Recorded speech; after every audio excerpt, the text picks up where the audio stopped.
Good morning.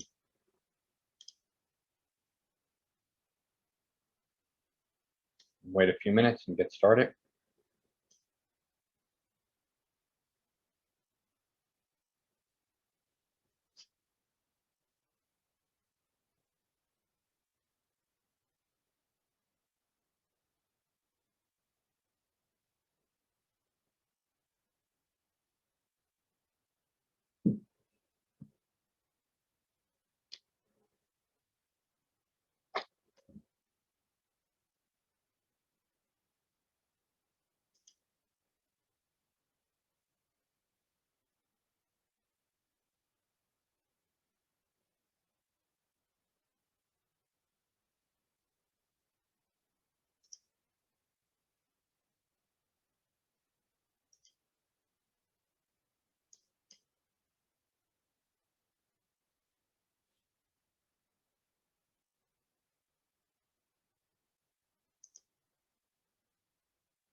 Okay, I give it 2 more minutes.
Okay, we're going to get started.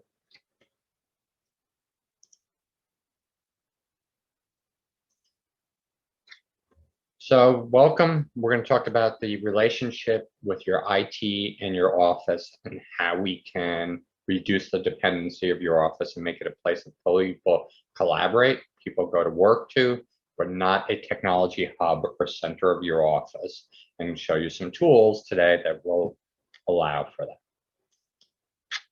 So kind of give you a little background on me. I'm Michael Coopersmith of Integrated Technology Systems. We're an IT solution provider. We've been around since 1994.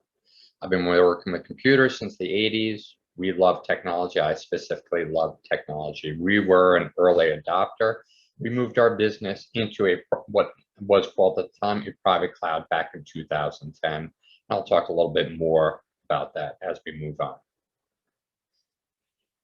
So today, what we're going to talk about is how we can work from anywhere with the same experience, the same feeling, whether we're in the office or at home, whether we're traveling, whether we're using our laptop, whether we're using our iPad, whether we're using a desktop. And we're going to talk about some easy, secure collaboration for day-to-day chatting, video conferencing, and some meetings. So some of the challenges we have today are we need to work anywhere with any device, whether it's our computer, whether it's our phone. The solution needs to be easy. A lot of times we work with a lot of solutions where we have to connect a VPN, we have to have other pieces to install. We need a solution that's easy for the technical savvy, somebody who's not so technical savvy.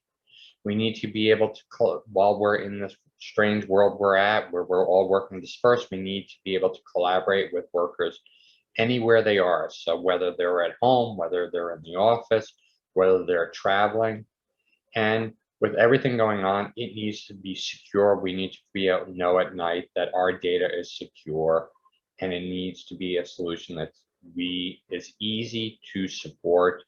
Not that you're putting in a million tickets, not that you're having constant problems, and it needs to be a solution that's cost effective, that makes sense to the business, because we can build out a solution at any point, and it just may not make sense for the business from a financial sense. So kind of give you an idea of our story, kind of talking about we practice what we preach. We moved our servers and phones back in the cloud starting about 2009, 2010. Our servers were moved into what they call a private cloud. We had a data center in a servers in what they call a data center, a rack. Nothing was in our office. We could expand, add any applications. We moved our phones into the cloud. It allowed me to have a phone at home. I could work on a Friday from home. Nobody knew I was home. I literally would take calls. We had other people that literally lived in Florida that had phone at their house.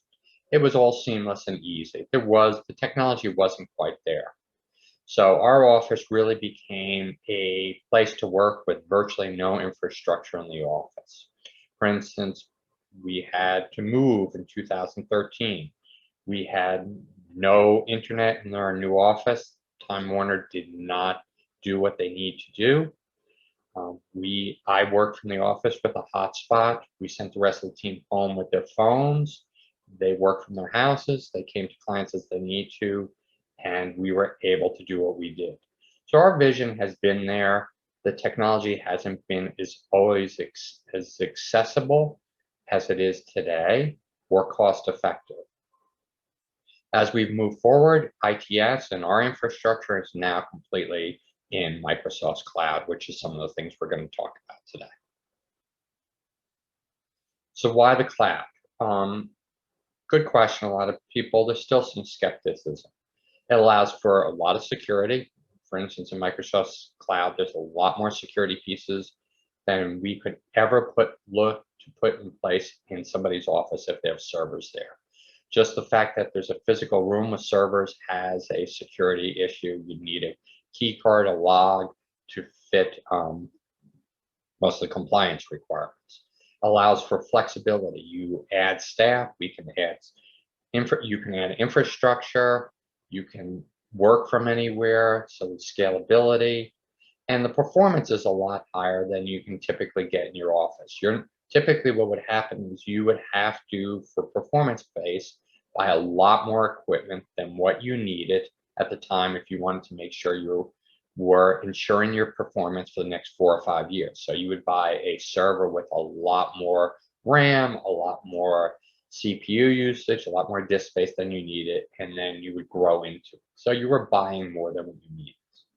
And on top of it, there is no way, the cloud is a lot more reliable. In your server room, there are issues, whether electricity, internet, mechanical issues. All those things come into being of managing physical equipment, where when you move to the cloud, there's a lot more redundancy in those pieces.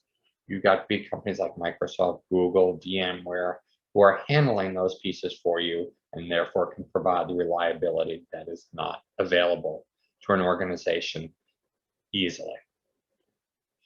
And then management of it. There's a lot more tool sets for managing it. You don't have to worry about physical hardware going down. Wow, it changed on me. Sorry about that. Don't know how that happened. But anyhow, so talking about current IT today. So a lot of our clients who have equipment in their office, or a lot of you people who have equipment in your office, the servers need to be refreshed, software needs to be purchased, the network infrastructure still needs to be there. That's always going to need to be there. You still need a firewall, you still need wireless in your office, but those are the basic pieces. You'll have desktops, you'll have laptops. They won't need to be quite the same performance as you would with the current infrastructure.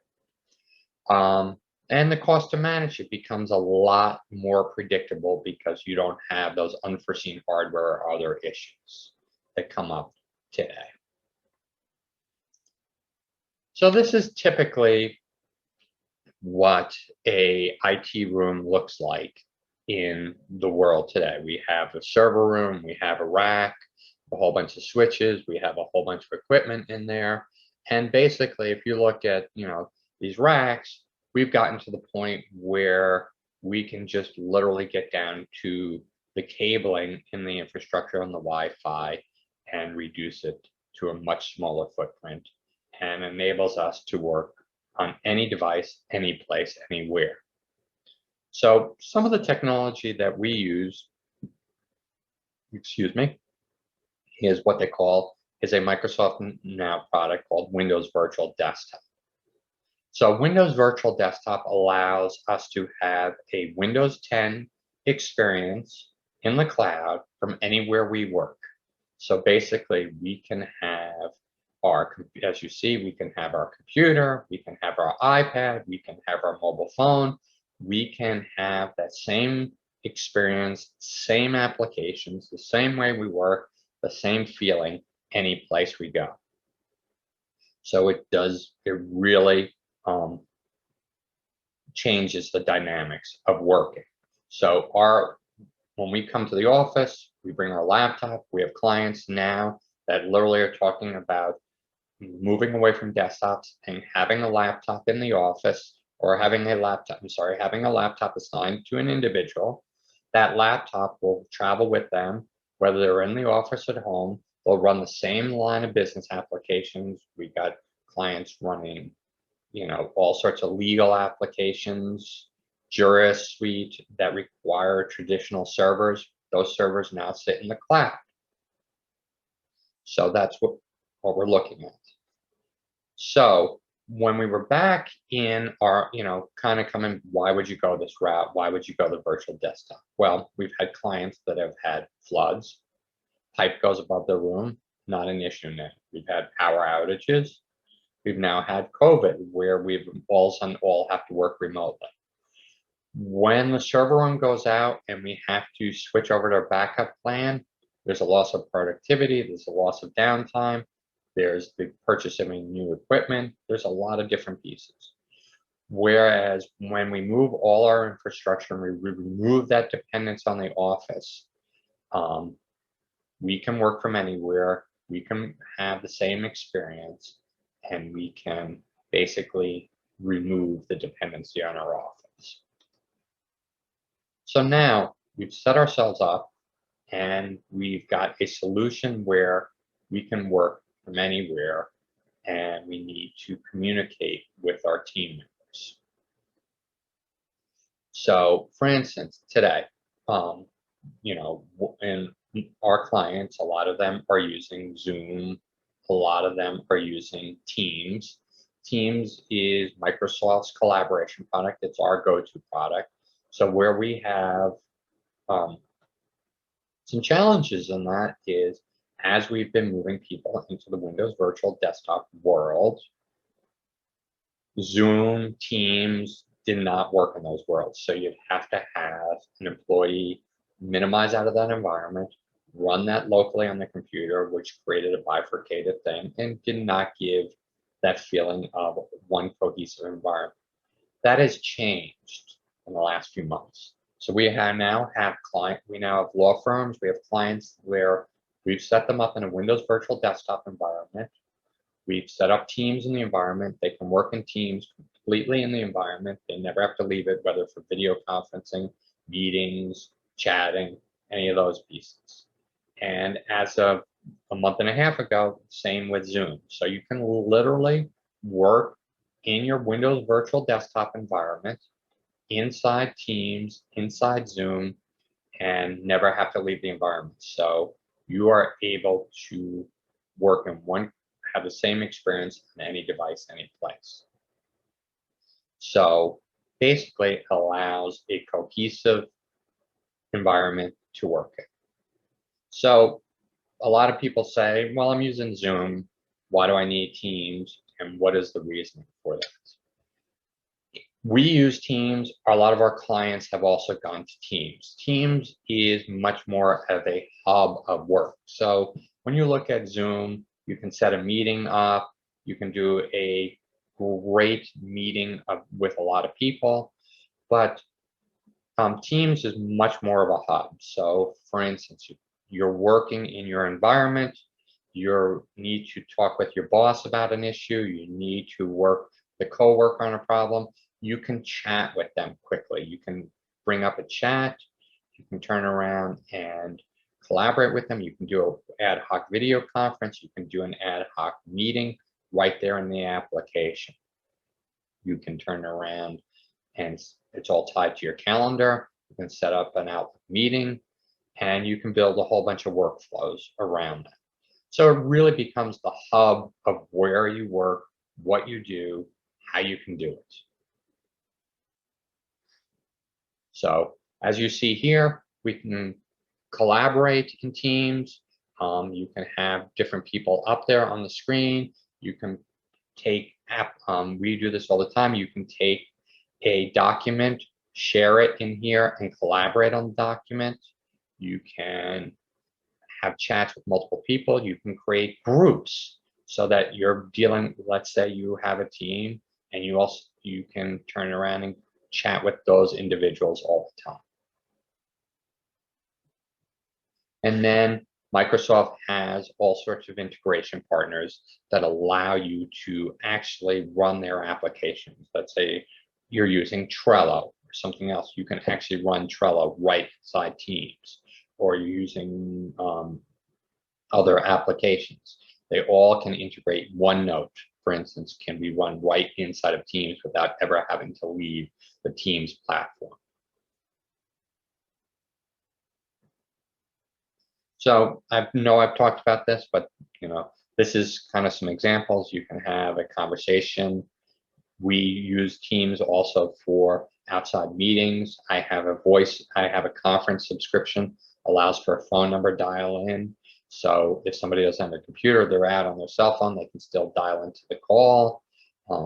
You can use it for all sorts of different functions in the organization, outside the organization, whether people are home, whether people are in the office, whether they're even traveling.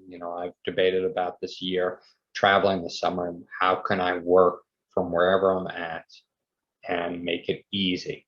And we're having clients who are talking about the fact that they're hiring people outside the New York tri-state area because now they can effectively work from anywhere with any tools, and Teams allows them to bring the communication, the collaboration around on a real-time basis to those individuals.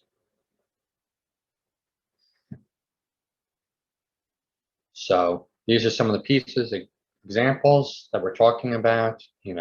Also we talk about, you can also create team projects, and that's one of the things we use a lot. We're working with our clients on. You can build, say you have a finance team, you can build a team in there. You have a legal team that's working on a case. You can actually have a team room and channels to have files kept in, have collaboration, basically be able to do anything you need inside of Teams.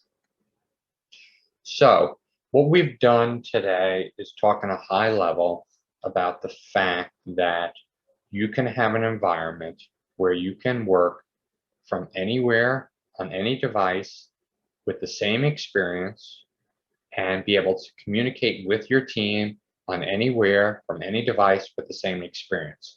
So what our vision in the future is your office from a technology point is no longer the hub. It's a place you come to work, it's a place you come to be, a place you come to collaborate with people in real time, a place maybe you have meetings with, but it's no longer the technology center of your organization. Basically, you can go to the fuse box, shut the electricity off, turn the phone lines off, and if everybody was working from home, they would be no wiser the fact that your office is not up and running from a physical standpoint. So that is my brief overview today of what we are doing and how we are working. Are there any questions? Hey, Michael, I have a question that came in. My primary computer is a Mac. Can I continue to use it? Yes, absolutely. All these tools that we're talking about can be used with a Mac. So basically, the Windows Virtual Desktop has a Mac client. Teams works and goes on the Mac just as easily as it does on a PC or an iPhone or an Android phone. What about if that is a personal computer? So great question. If it's a personal computer, yes, we have a lot of clients that are using personal computers. So basically, when you're running Windows Virtual Desktop, only thing everything is running in the cloud, and the only thing that's running on the person's personal computer is the small Windows Virtual Desktop application. No data, no nothing is actually transferring from the personal computer to the environment. And Microsoft's actually going further with this. There'll be additional security layers in place that will actually verify that the personal computer meets a requirement before it can connect. And that's coming up in the next month or two. Okay, I've got it's a security question. I'm worried about my data and I'm skeptical of the cloud. Is my data safe in the cloud? I get that a lot. And I think your data is actually safer in the cloud. When we look at clients, when you have your data in your office, we still need to provide remote access to it. We still need computers to connect to it. You still have somebody who can physically get into your space. When we move the data into the cloud, the physical access to the servers and the infrastructure goes away. The setup and the tool set available to protect your data is way more advanced. For instance, Microsoft allows us easily to geo-lock your data. Geo-lock means we can say only from the United States can your data be accessible. Microsoft has layers and layers in place on the back end to prevent access, and is monitoring your data and your infrastructure 24 hours, 7 days a week from a security aspect. Much more than can be done if that traditional infrastructure is in your office. All right, it looks like this is the last question, Michael. I am using Zoom. Why would I want to use Teams? I think they both have applicable uses. So when I look at, if I'm going to hold a meeting with 50 people and I want to put 50 people together, I still think Zoom is the better application. I've been on networking events with 50, 60 people, and Zoom is definitely the better one. From a day-to-day point, I don't, our clients, us, we're not seeing a big usage of Zoom on that ad hoc, on that smaller piece. You're doing a meeting you need to talk with your boss, you need to talk with a coworker, you need to talk with a team of 4 or 5 people. Teams is much better and easier to work with, and it's actually much more secure. All the data end to end is encrypted in it and integrates into the full Office suite, from everything from the fact that when you click on a calendar appointment in Outlook, it now has a join option, right, to join the meeting. You have to click on a link. So I think they both have their spots in the marketplace, and I think it depends on what you are doing in the application at the moment. I do believe that's it. We don't have any other questions that have come in. Okay. Well, if you have any questions, feel free to reach out to me. This is my email address. This is my phone number, my direct phone number. Feel free to give us a call. We're happy to discuss any of the solutions with you. Happy to give you any free advice on any of this. So basically, thank you for your time today. We know it's precious and we appreciate it. Be safe, be well.